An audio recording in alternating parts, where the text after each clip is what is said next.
Mazmur 91 ayat 1-16 dalam lindungan Allah.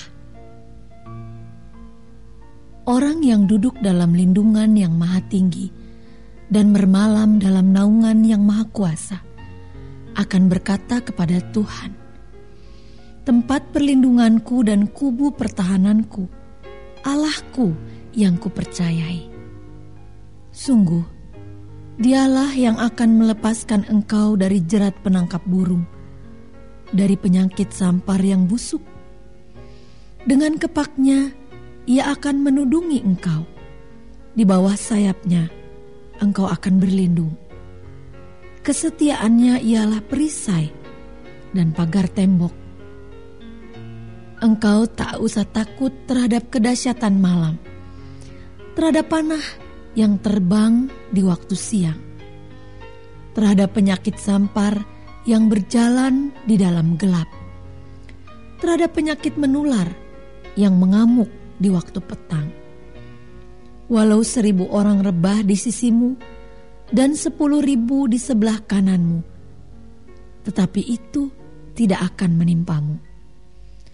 Engkau hanya menontonnya dengan matamu sendiri dan melihat pembalasan terhadap orang-orang fasik.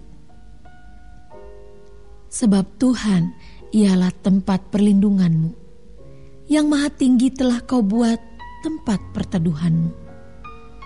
Malapetaka tidak akan menimpa kamu, dan tulah tidak akan mendekat kepada kemahmu. Sebab malaikat-malaikatnya akan diperintahkannya kepadamu, untuk menjaga engkau di segala jalanmu. Mereka akan menatang engkau di atas tangannya, supaya kakimu jangan terantuk kepada batu. Singa dan ular tedung akan kau langkahi. Engkau akan menginjak anak singa dan ular naga. Sungguh, hatinya melekat kepadaku, maka aku akan meluputkannya. Aku akan membentenginya, sebab ia mengenal namaku. Bila ia berseru kepadaku, aku akan menjawab. Aku akan menyertai dia dalam kesesakan. Aku akan meluputkannya dan memuliakannya. Dengan panjang umur akan kukenyangkan dia, dan akan kuperlihatkan kepadanya keselamatan daripadaku.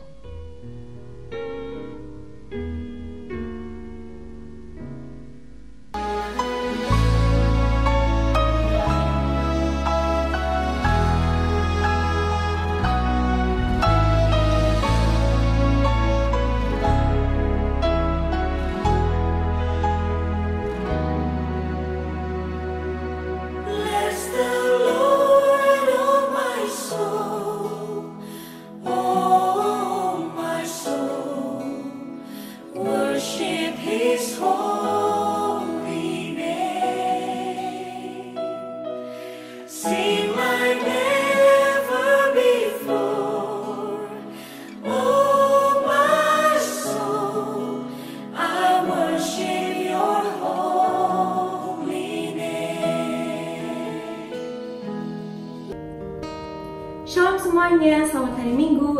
Udah pada siap ibadah online bersama GBI House of Praise dan GBI Widuri belum? Sebentar kita akan memuji menyembah Tuhan dan mendengarkan firman-Nya yang akan dibawakan oleh Bapak Pendeta Benny Gunawan. Selamat beribadah semuanya, Tuhan Yesus memberkati. Shalom, welcome home. Selamat datang di rumah kita, di gereja kita. Bagi saudara boleh sama-sama kita bangkit dan kita mau memuji Tuhan. Pagi hari ini bersama-sama. Yang mau katakan amin, mari sama-sama aku puji. Segala puji syukur hanya bagimu Tuhan, sebab Kau yang layak dipuja. Kami mau bersorak tinggikan nama-Mu.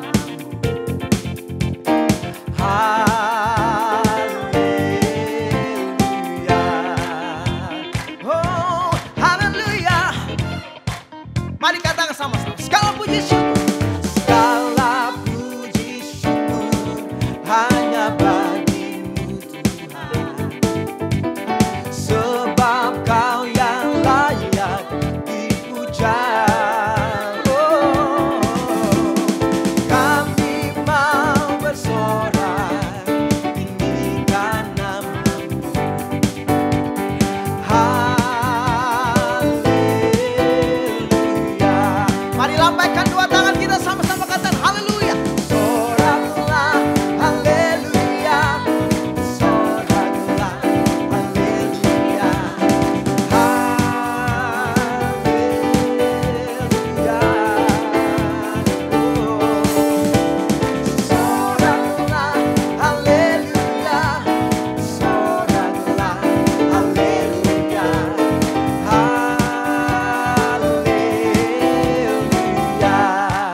hanya bagi. Ya, sebab hanya Kau yang layak kami puji, layak kami tinggikan hari ini. Katakan, saya mau bersorak. Kami tinggikan. Haleluya. Oh. Sorak haleluya. Soraklah haleluya. Soraklah haleluya. Haleluya. Haleluya. Oh. Soraklah haleluya. Soraklah haleluya. Haleluya. Sorak haleluya. Soraklah haleluya. Hey hey. Haleluya. Oh, haleluya. Oh, soraklah haleluya. Soraklah haleluya. Haleluya. Haleluya.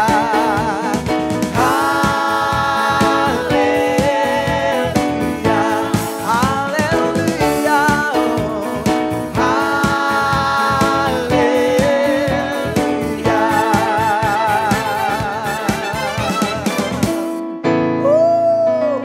Haleluya. Haleluya. Kami bersyukur kepadamu.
bawah tangan kita katakan, Kau kuatkan, aku bertahan.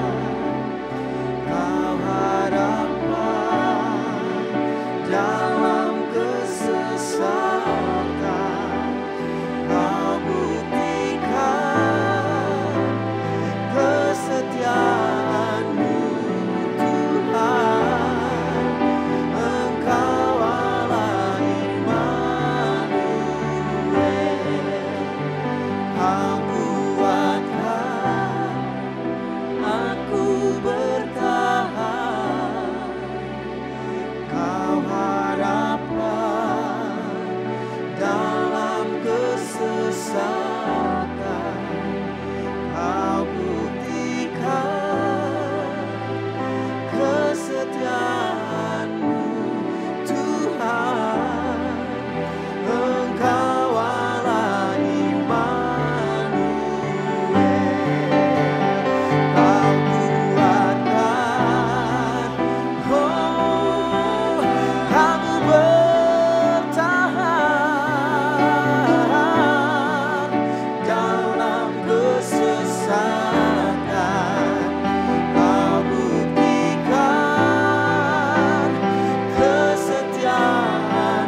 Kami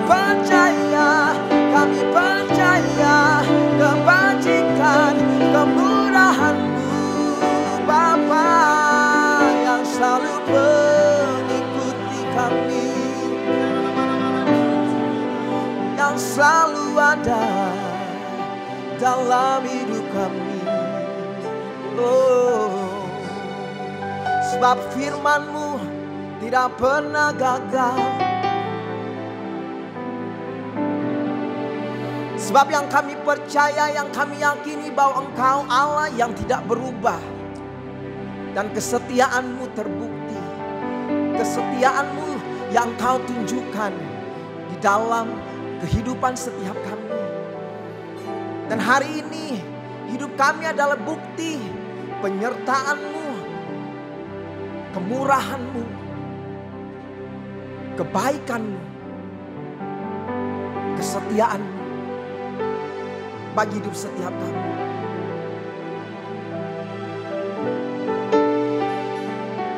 Tuhan yang setia atas setiap janji. Tuhan yang mengasihi kami. Ya, Engkau Allah yang terbukti dalam kesesakan. Bahwa pertolongan-Mu nyata. Bahwa kasih-Mu sempurna bagi kami. Di saat kami lemah, kami berkata Tuhan lah satu-satunya yang menjadi kekuatan dan pengharapan di hidup kami yang kami temukan.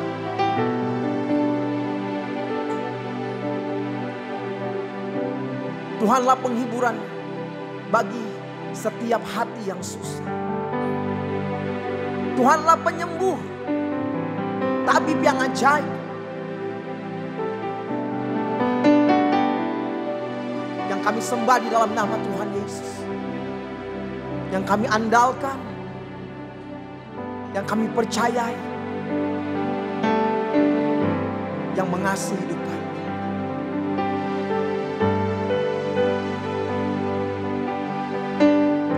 Satu-satunya yang ku andalkan, satu-satunya yang ku percaya, Engkau sumber kekuatan, sumber pengharapan, sumber kedamaian. Satu-satunya yang ku andalkan, satu-satunya yang ku percaya, Engkau Tuhan memberkati, Tuhan penyembuhku, Tuhan pemulihku. Akui Dia yang setia. Engkau Tuhan yang setia, waktu-Mu selalu yang terbaik. Engkau Tuhan sandaranku, bukan hanya berpadamu. Satu-satunya yang ku andalkan, satu-satunya yang ku percaya, Engkau sumber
Mari jemaat saja katakan satu-satu. Satu-satunya yang ku andalkan. Oh, ya Tuhan, Engkau sumber kekuatan, sumber pengharapan.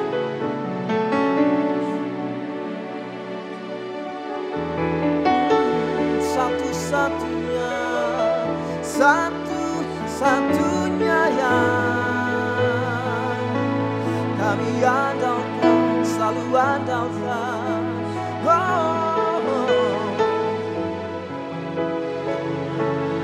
Kami percaya Tuhan yang memberkati, Tuhan penyembuhku, Tuhan pemulihku. Engkau Tuhan memberkati, Tuhan penyembuhku, Tuhan pemulihku. Oh, Engkau Tuhan memberkati, Tuhan penyembuhku.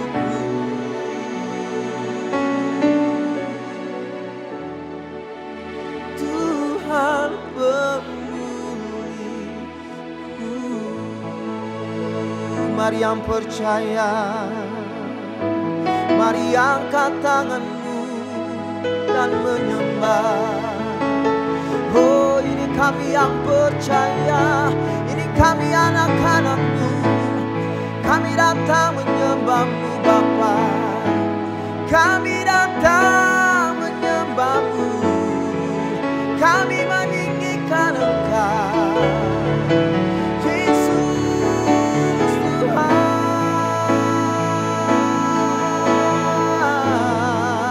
Yesus Tuhan kekuatan, Yesuslah satu-satunya pengharapan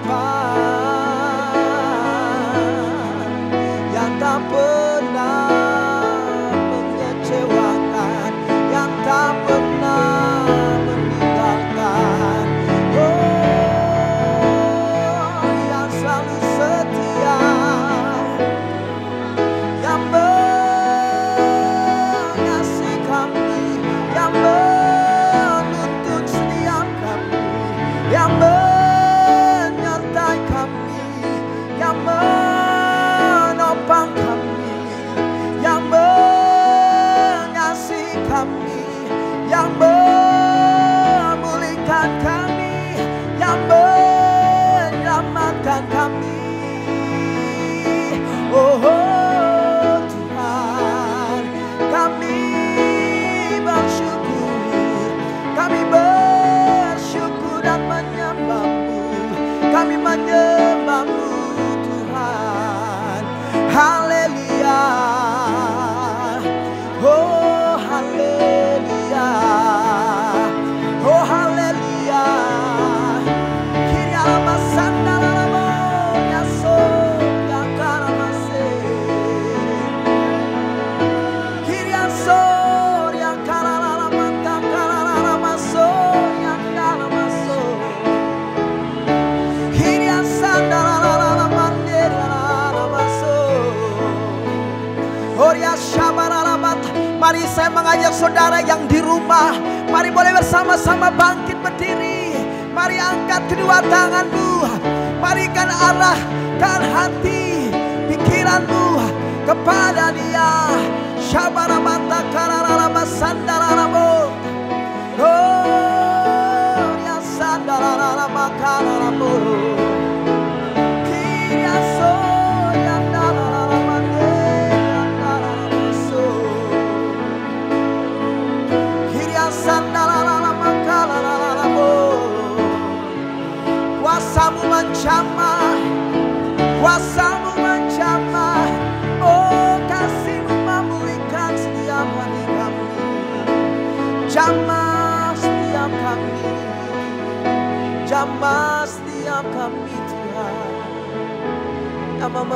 Tuhanku, Kau hadir di sini, Kau melawat kami, kuasa-Mu bekerja, menyembuhkan setiap kami. Kuasa-Mu bekerja dan membebaskan setiap kami. Kami percaya ketika nama-Mu ditinggikan, sesuatu yang ajaib sedang terjadi. Yang percaya katakan haleluya. Yang percaya katakan haleluya. Yang percaya angkat dua tangan-Mu dan katakan amin. Haleluya, amin. Haleluya, amin. Ora syakara mata kalalala.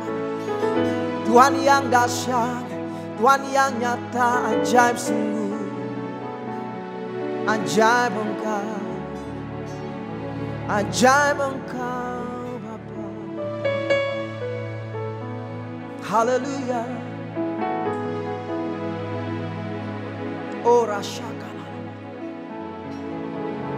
Ini kami yang menanti-nantikan Engkau di hadirat-Mu. Firman-Mu berkata, diberkatilah mereka yang menanti-nantikan Engkau, sebab mereka akan menerima kekuatan yang baru. Mereka seumpama Raja Wali yang naik terbang tinggi dengan kekuatan sayapnya, mengatasi setiap badai, badai persoalan, badai pergumulan. Dan kami akan keluar menjadi orang-orang yang menang, bahkan lebih daripada pemenang. Kami nyatakan tahun ini adalah tahun di mana kami diberkati. Tahun di mana Tuhan bawa kami naik dan tidak turun, dan menjadikan kami kepala. Dan itulah menjadi bagian kami yang mengasihi Engkau,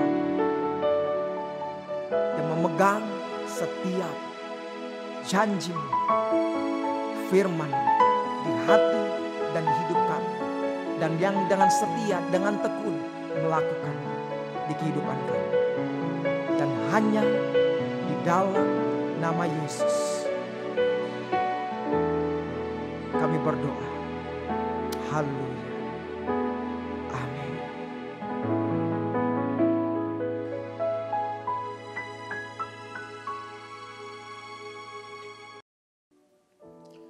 Shalom, saudara yang kasih Tuhan. Saya percaya Tuhan menyertai setiap saudara semua di rumah-rumah. Saudara, hari ini saya ingin mengajak setiap saudara semua, apapun keadaan yang kau sedang hadapi, Tuhan Yesus tidak pernah meninggalkan kita.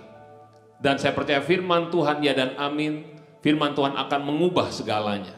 Saudara, saya ingin sampaikan hari ini dari 2 Tawarikh 7 ayat 13 sampai 14. Dikatakan, bila mana aku menutup langit sehingga tidak ada hujan, dan bila mana aku menyuruh belalang memakan habis hasil bumi, dan bila mana aku melepaskan penyakit sampar di antara umatku, dan umatku yang atasnya namaku disebut merendahkan diri, berdoa, mencari wajahku, lalu berbalik dari jalan-jalan yang jahat, maka aku akan mendengar dari sorga, mengampuni dosa mereka, serta memulihkan negeri mereka. Itu kata Tuhan. Saudara, apapun keadaan yang sedang kita hadapi hari-hari ini, percayalah Tuhan Yesus tidak pernah meninggalkan saudara dan saya, dan Dia adalah Allah yang sanggup menolong setiap kita semua. Yang setuju katakan amin. Tapi hanya saja Tuhan ingin kita kembali merendahkan diri, berdoa, mencari wajahnya, lalu berbalik dari jalan-jalan jahat. Maka saya percaya Tuhan akan memulihkan negeri kita. Nah saudara yang kasih Tuhan, mari kita akan lihat satu persatu apa itu merendahkan diri. Saudara, merendahkan diri adalah, saudara, kita melakukan rendah hati. Saudara, kalau kita tidak melakukan rendah hati, kita sulit untuk bisa merendahkan diri. Jadi orang yang merendahkan diri adalah orang yang melakukan rendah hati. Melakukan rendah hati itu lebih mudah daripada memiliki rendah hati. Nah saudara, merendahkan diri yang pertama adalah kita dengan sukarela mengaku dosa kita. Ya, dengan sukarela mengaku dosa kita. Tanpa dipaksa, kita mengakui kelemahan kita, dosa-dosa kita. Saudara, ayatnya dari Lukas pasal 18 ayat 9 dikatakan, dan kepada beberapa orang yang menganggap dirinya benar dan memandang rendah semua orang lain, Yesus mengatakan perumpamaan ini. Ada dua orang pergi ke bait Allah untuk berdoa, yang seorang adalah Farisi, yang lain pemungut cukai. Orang Farisi itu berdiri dan berdoa dalam hatinya, "Ya Allah, aku mengucap syukur kepadamu, karena aku tidak sama seperti semua orang lain. Bukan perampok, bukan orang lalim, bukan pezina, dan bukan juga seperti pemungut cukai ini. Aku berpuasa 2 kali seminggu, aku memberikan 1/10 dari segala penghasilanku." Tetapi pemungut cukai itu berdiri jauh-jauh, bahkan ia tidak berani menengadah ke langit, melainkan ia memukul dirinya dan berkata, "Ya Allah, kasihanilah aku orang berdosa ini." Aku berkata kepadamu, orang ini pulang ke rumahnya sebagai orang yang dibenarkan Allah, dan orang lain itu tidak. Sebab barang siapa meninggikan diri, ia akan direndahkan, dan barang siapa merendahkan diri, ia akan ditinggikan. Katakan amin. Saudara, orang Farisi ini mengaku dosanya kepada Tuhan, dan Tuhan membenarkan dia. Saudara, merendahkan diri yang kedua adalah mudah mengampuni. Saudara, pasti dalam hidup ini ada orang-orang yang menyakiti saudara, gitu ya, membuat kita kecewa, marah. Saudara, biarlah kita menjadi orang-orang yang mudah mengampuni. Saudara, kitab Matius 6 ayat 12 dikatakan, dan ampunilah kami akan kesalahan kami, seperti kami juga mengampuni orang yang bersalah kepada kami. Ini isi daripada doa Bapa kami, saudara. Dan apa akibatnya? Ayat 14 dikatakan, karena jikalau kamu mengampuni kesalahan orang, Bapamu yang di sorga akan mengampuni kamu juga. Tetapi jikalau kamu tidak mengampuni orang, Bapamu juga tidak akan mengampuni kesalahanmu. Katakan amin. Saudara, mari kita juga menjadi orang yang mudah mengampuni orang yang bersalah pada kita. Sehingga Bapa di sorga juga pasti akan mengampuni setiap dosa-dosa saudara dan saya. Yang ketiga, merendahkan diri adalah mengajak berdamai waktu kita berselisih paham atau konflik dengan orang lain. Saudara, jika itu tergantung daripada saudara dan saya, sedapat-dapatnya hiduplah damai dengan semua orang. Demikian firman Tuhan. Lalu yang keempat, merendahkan diri adalah memperlakukan orang lain dengan baik. Kitab Filipi 2 ayat 3 dikatakan, dengan tidak mencari kepentingan sendiri atau puji-pujian yang sia-sia, sebaliknya, hendaklah dengan rendah hati yang seorang menganggap yang lain lebih utama daripada diri sendiri. Yang mau katakan amin. Jadi saudara, mari kita melakukan rendah hati. Saya percaya kita bisa merendahkan diri di hadapan Tuhan. Dan ini yang Tuhan mau, untuk doa-doa kita dijawab oleh Tuhan. Yakobus 5 ayat 16 dikatakan, karena itu hendaklah kamu saling mengaku dosamu dan saling mendoakan supaya kamu sembuh. Doa orang yang benar, bila dengan yakin didoakan, sangat besar kuasanya. Saudara, jangan berhenti berdoa. Mari kita terus berdoa, karena doa saudara besar kuasanya. Hal kedua adalah berdoa. Saudara yang kasih Tuhan, yang pertama saya ingin ingatkan para saudara, jangan pernah berhenti berdoa.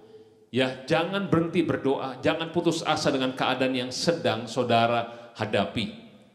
Kitab Matius 6 ayat 5 dikatakan, apabila kamu berdoa, janganlah berdoa seperti orang munafik. Mereka suka mengucapkan doanya dengan berdiri di rumah-rumah ibadat dan pada tikungan-tikungan jalan raya, supaya mereka dilihat orang. Aku berkata kepadamu, sesungguhnya mereka sudah mendapat upahnya. Tetapi jika engkau berdoa, masuklah dalam kamarmu, tutuplah pintu dan berdoalah kepada Bapamu yang ada di tempat tersembunyi. Maka Bapamu yang melihat yang tersembunyi akan membalasnya kepadamu. Saudara dikasih Tuhan, Tuhan Yesus ingin kita tuh berkomunikasi, berbicara dengan Dia. Berdoa itu artinya kita berbicara kepada Tuhan. Komunikasi yang sederhana tanpa kiasan. Komunikasi karena kita punya hubungan yang intim dengan Tuhan.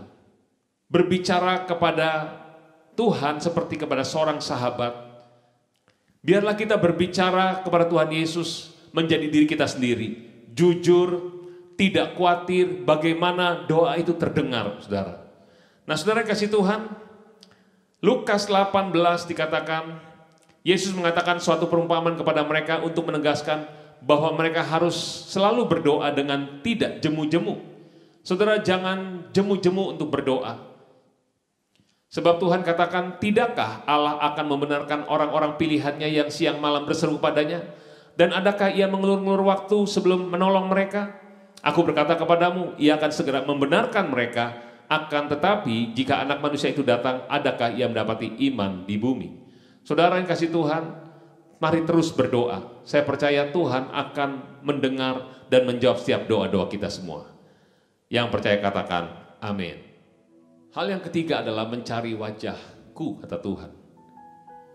Saudara, bagaimana kita mencari wajah Tuhan? Kitab Mazmur 24 ayat 3 dikatakan, siapakah yang boleh naik ke atas gunung Tuhan? Siapakah yang boleh berdiri di tempatnya yang kudus? Orang yang bersih tangannya dan murni hatinya, yang tidak menyerahkan dirinya kepada penipuan dan yang tidak bersumpah palsu. Dialah yang akan menerima berkat dari Tuhan dan keadilan dari Allah yang menyelamatkan dia. Itulah angkatan orang-orang yang menanyakan dia, yang mencari wajahmu, ya Allah Yakub, Selah. Saudara, di situ dikatakan itulah orang-orang yang menanyakan dia, yang mencari wajahmu, ya Allah Yakub. Saudara, mencari wajah Tuhan. Saudara, kita mencari sampai ketemu. Saudara, bagaimana kita bisa mencari wajah Tuhan? Firman Tuhan katakan, siapakah yang boleh naik ke atas gunung Tuhan? Siapakah yang boleh berdiri di tempatnya yang kudus? Yaitu orang yang bersih tangannya, yang murni hatinya, yang tidak menyerahkan pada penipuan dan tidak bersumpah palsu. Saudara, bicara soal hati yang murni.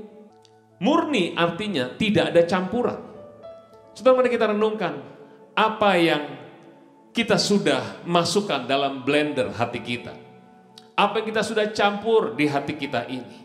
Tuhan ingin kita punya hati yang murni supaya kita bisa naik ke atas gunung Tuhan dan berdiri tempatnya yang kudus. Saudara yang kasih Tuhan, bahan apa yang kita sudah masukkan dalam blender hati kita? Apakah itu kemarahan, kecewa, iri hati, kepahitan, merasa dianiaya, curiga, rasa tertolak, dendam, rasa tidak suka?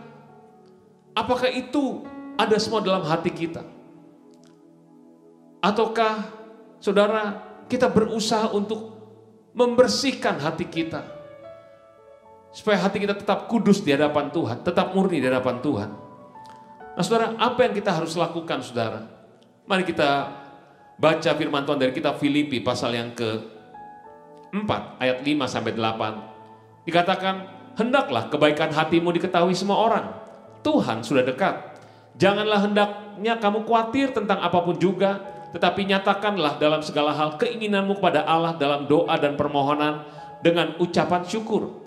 Damai sejahtera Allah yang melampaui segala akal akan memelihara hati dan pikiranmu dalam Kristus Yesus.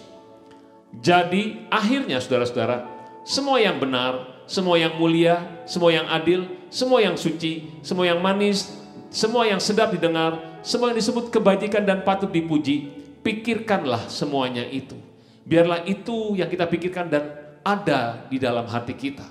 Semua yang baik, yaitu kebenaran firman Tuhan, biarlah kita merenungkan dan terus ada di hati kita.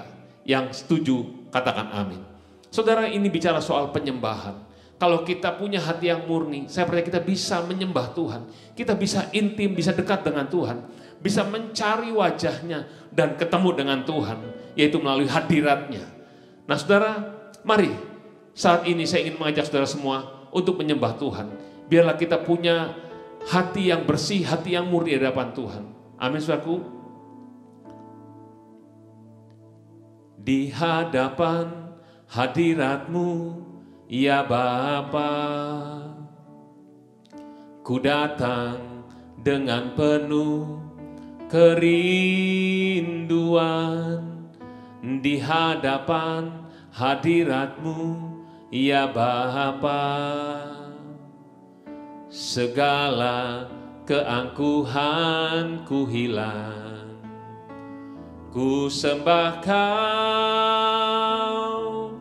ya Bapa, ku sembah Kau,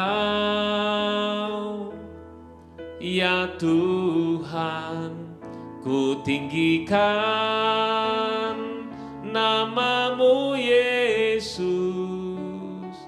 dalam hidupku selalu. ku sembah Kau. Ya Bapa, ku sembah Kau. Ya Tuhan, ku tinggikan nama-Mu Yesus. Dalam hidupku selalu. Amin, saudaraku. Mari terus cari wajah Tuhan. Terus sembah Dia. Saya percaya saudara akan mengalami jamahan Tuhan. Dan kau akan dikuatkan. Sekalipun keadaanmu belum berubah. Tapi saya percaya hatimu akan kuat di hadapan Tuhan. Hal yang keempat, yang terakhir. Berbalik dari jalan-jalan yang jahat. Nah saudara, kita perlu bertobat. Saudara jangan pernah menyerah untuk bertobat. Berapa banyak daripada kita pernah putus asa. Karena kita gagal lagi, dan gagal lagi. Saudara, bangkit. Tuhan gak pernah nyerah sama kita. Tuhan selalu menantikan kita, menunggu kita untuk bangkit dan kembali bertobat. Ayo saudara, jangan nyerah, tapi tekun untuk kita bisa melakukan firman Tuhan. Saudara, kenapa doa kita kadang-kadang tidak dijawab oleh Tuhan? Saudara, kitab Yesaya 59 ayat 1-2 dikatakan, sesungguhnya tangan Tuhan tidak kurang panjang untuk menyelamatkan, dan pendengarannya tidak kurang tajam untuk mendengar. Tetapi yang merupakan pemisah antara kamu dan Allahmu ialah segala kejahatanmu, dan yang membuat Dia menyembunyikan diri terhadap kamu sehingga tidak mendengar ialah segala dosamu. Demikian firman Tuhan.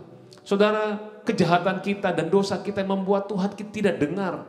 Tuhan tidak jawab doa kita. Tapi biarlah hari ini, mari kita berbalik dari jalan-jalan kita yang jahat. Kita bertobat sungguh-sungguh dengan Tuhan. Kondisi seperti ini, kita akan lewati bersama dengan Tuhan. Saya percaya kita pasti akan mengalami kemenangan demi kemenangan. Yang percaya, katakan amin. Saudara, saya ingin ajak setiap kita semua, ayo kita berdoa saat ini. Saya percaya Tuhan akan mendengar dan menjawab setiap doa kita semua. Mari tundukkan kepala semuanya.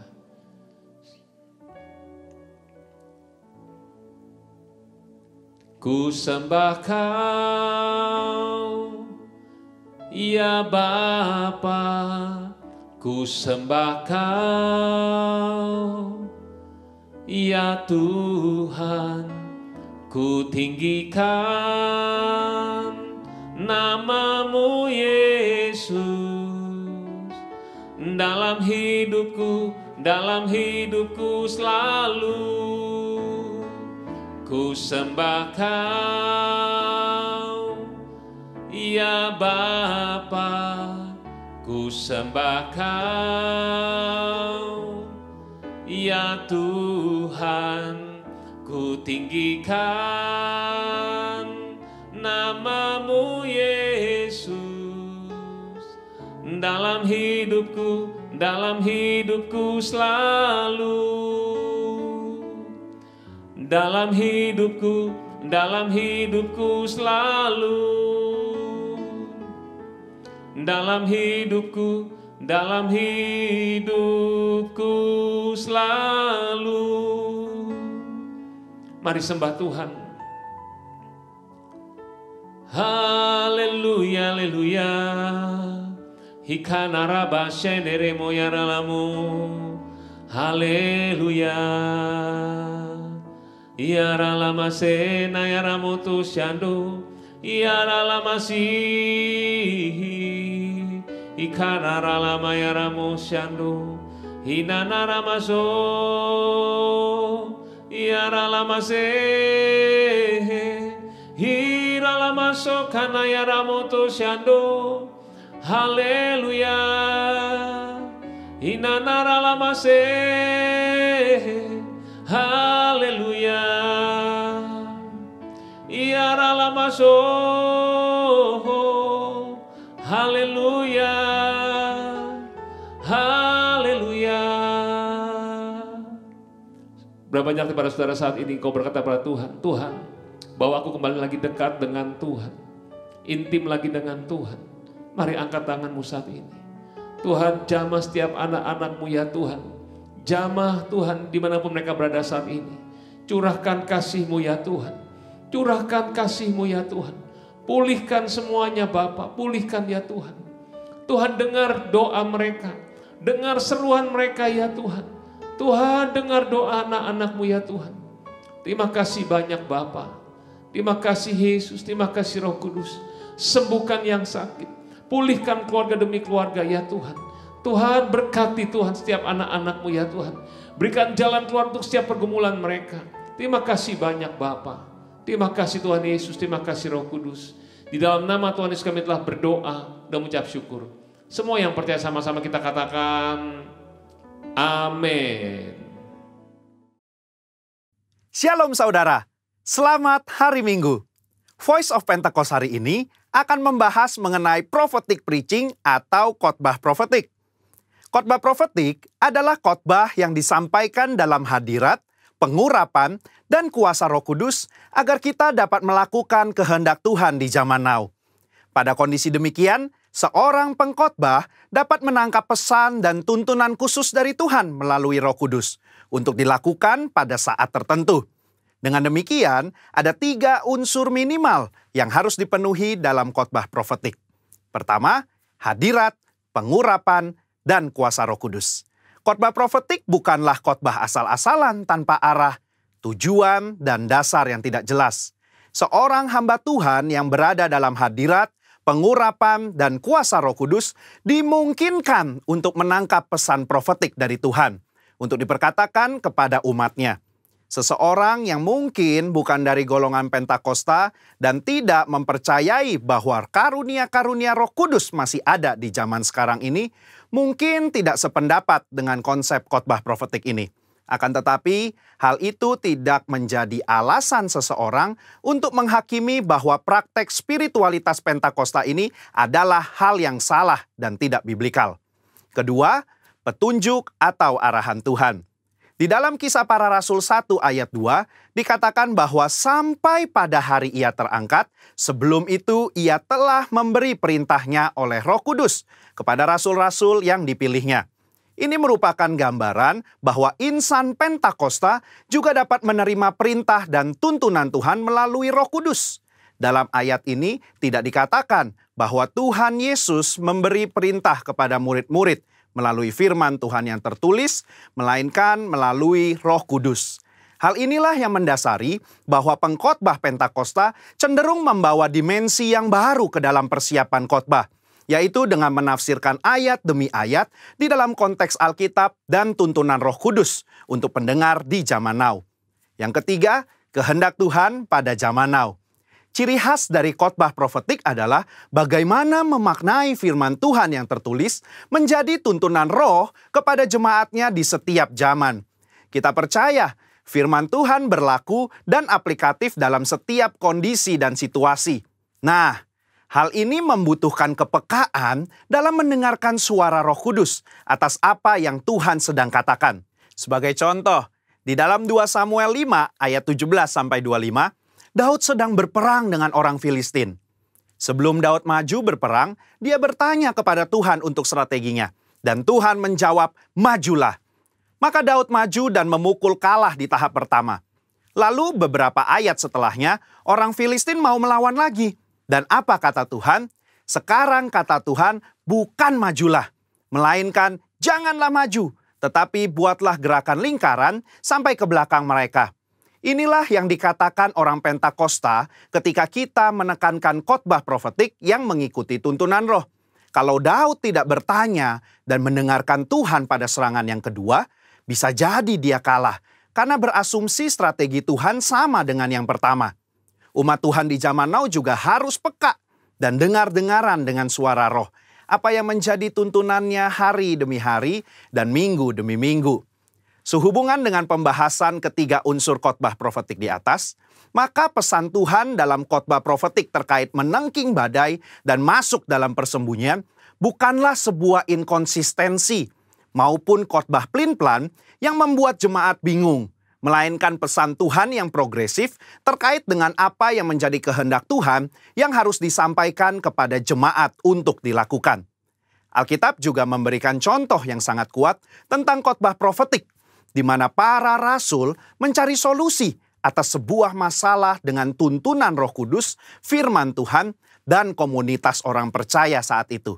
Di dalam Kisah Para Rasul 15, di sana sedang terjadi masalah di gereja mula-mula, di mana orang non-Yahudi diminta untuk disunat dan mengikuti hukum Musa. Apa yang para pemimpin lakukan di dalam memutuskan hal tersebut?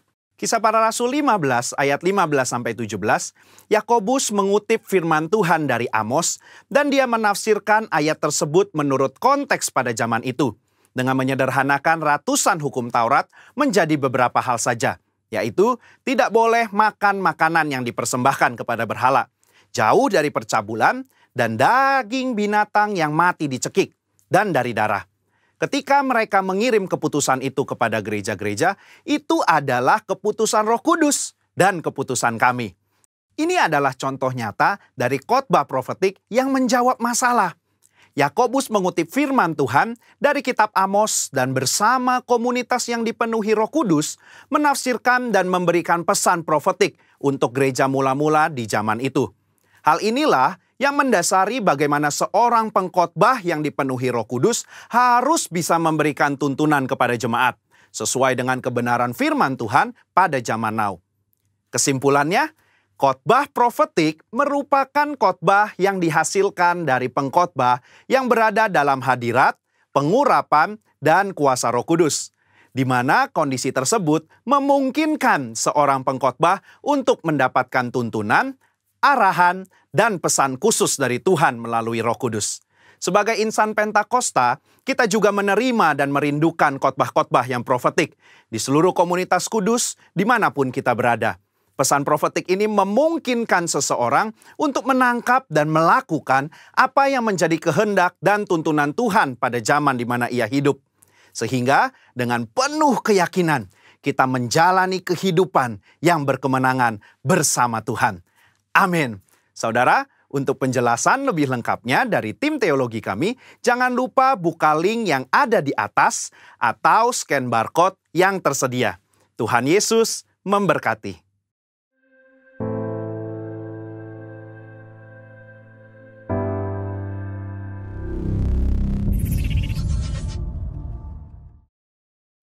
Mari kita akhiri ibadah kita dengan terima berkat dari Tuhan. Terimalah berkat yang berlimpah-limpah dari alam Bapa di surga dalam anaknya Tuhan Yesus Kristus, kasih sayang penghiburan yang manis dari Roh Kudus menyertai Bapak Ibu Saudara sekalian hari ini sampai selama-lamanya. Kita yang terima berkat Tuhan sama-sama katakan amin.